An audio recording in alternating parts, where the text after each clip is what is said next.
Cette revue de la presse vous est offerte par le ministère camerounais des Transports. Chers conducteurs, l'excès de vitesse ou la vie, il faut choisir. L'inattention, l'imprudence, l'impatience ne vont pas avec le volant. Ceci est un message du ministère des Transports. Bonjour à tous et bienvenue. À la une du quotidien national bilingue Cameroun Tribune ce matin, Cameroun-Comores en toute fraternité. Le président de la République Paul Biya a reçu hier au Palais de l'Unité son homologue de l'Union des Comores, Azali Assoumani, venu assister à l'ouverture de la Coupe d'Afrique des Nations Total Energy 2021 et encourager la sélection nationale de son pays qui y prend part pour la toute première fois. L'hôte de Mac en a profité pour féliciter le chef de l'État pour la ténacité et surtout la qualité de l'organisation mise en place pour le succès de ce tournoi continental. L'interview accordée par le président comorien à Cameroun Tribune est à retrouver ce matin des pages 2 à 4. Parlons également de la Coupe d'Afrique des Nations ce matin avec l'hebdomadaire L'Activateur qui revient sur le match Cameroun-Burkina Faso. L'hebdomadaire nous présente la victoire des Lions devant l'Homme-Lion. Le peuple camerounais a rempli le stade d'Olembe dimanche dernier à Yaoundé. Le président de la République Paul Biya a réalisé son premier rêve, organiser la CAN Total Energy Cameroun 2021 et l'a déclarée officiellement ouverte. Cap dès à présent sur le second rêve qui est que le Cameroun remporte cette Coupe d'Afrique des Nations au terme de la compétition. Le quotidien Mutation, quant à lui, nous présente les revers de la CAN, surtout s'agissant des villes de Yaoundé et de Douala.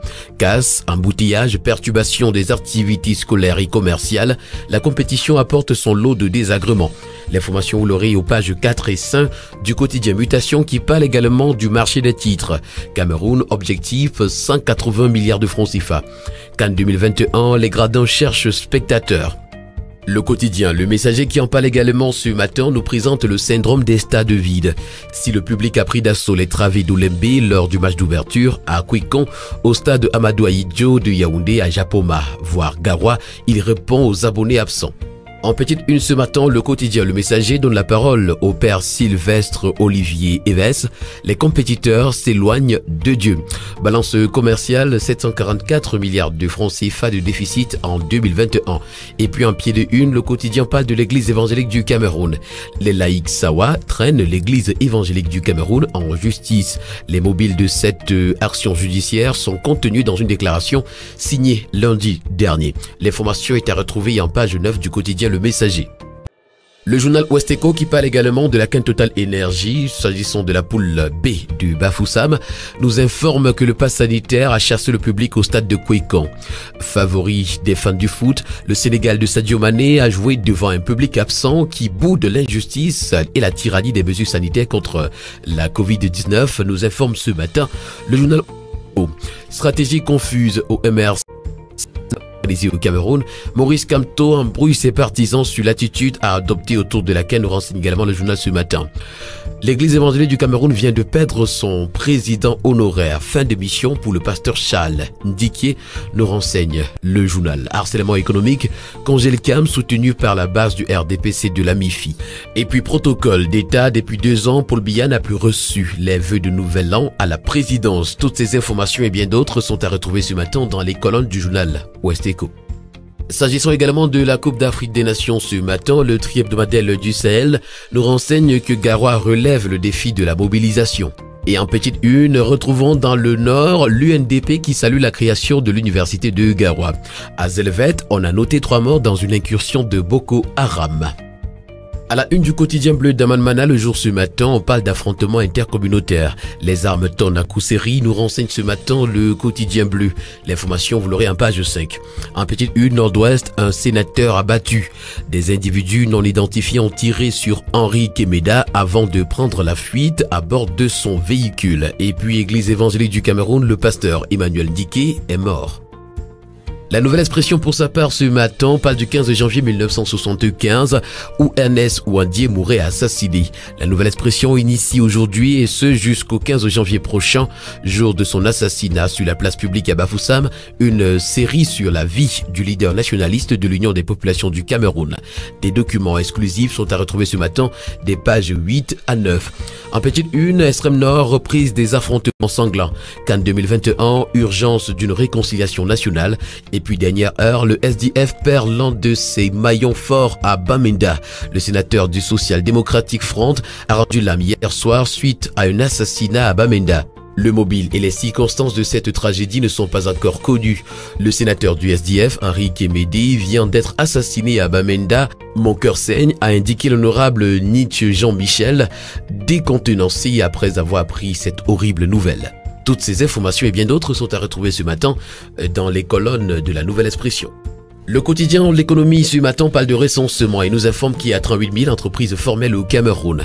Elles ont été appelées entreprises modernes par l'Institut national de la statistique qui vient de publier la 7e édition de son rapport consacré à ce secteur au 31 décembre 2019. L'information, vous l'aurez en page 3. En petite une, on parle d'infrastructures. Un financement de la Banque africaine de développement pour réhabiliter 70 km de pistes rurales dans le CAM. Can Total Énergie 2021, Camer Excellence, une plateforme pour célébrer les talents camerounais. Et puis événement, le tourisme au cœur du Festival international de la route des reines et des rois. À la une du quotidien Eco-Matin ce jour, secteur de l'électricité, l'ingénierie financière locale révolutionne les finances publiques. Et puis à son autre une, on parle de concession.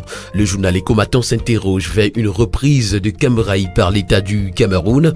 Retrouvons également, s'agissant de la loi de finances, les grandes lignes de l'exécution budgétaire en 2022. Produits pétroliers également, 620 000 tonnes à importer au deuxième trimestre 2022. Le quotidien parle pour sa part ce matin des villes de Cannes 2021, des marchés témoins sur les étalages. Après les fêtes de fin d'année, le ministre du Commerce, Luc Magloire-Mbaga Tangana, en collaboration avec la MIRAP, organise dès ce 12 janvier 2022 des marchés témoins dans les villes de Limbé, Garoua, Bafoussam et Yaoundé pour soutenir les approvisionnements en vivres et autres produits de première nécessité à des prix homologués dans ces villes. Le tri-hebdomadaire Le Soir, quant à lui, ce matin, donne la parole à sa grande une à Souleymane Mouké. Les arriérés de salaire des maires n'ont toujours pas été payés. Travaux de construction du complexe militaire des Invalides au bon rythme du génie militaire, nous informe également ce matin le tri-hebdomadaire Le Soir. Le reporter hebdo qui en parle également ce matin titre à sa grande une, le ministre de la Défense a procédé à la visite du chantier de construction du complexe des Invalides, le MINDEF valide. Le bi-hebdomadaire L'Indépendant à sa grande une ce matin nous présente le groupe L'Anecdote comme un empire en pleine expansion. À la une du quotidien L'Info à chaud, on parle de revirement. Les patriotes enfin expulsés du Mont Fébé. L'information, vous l'aurez en page 3. En petite une, on parle de facilitation d'achat du blé au prix compétitif en Turquie. Le ministère du Commerce au secours des binouteries.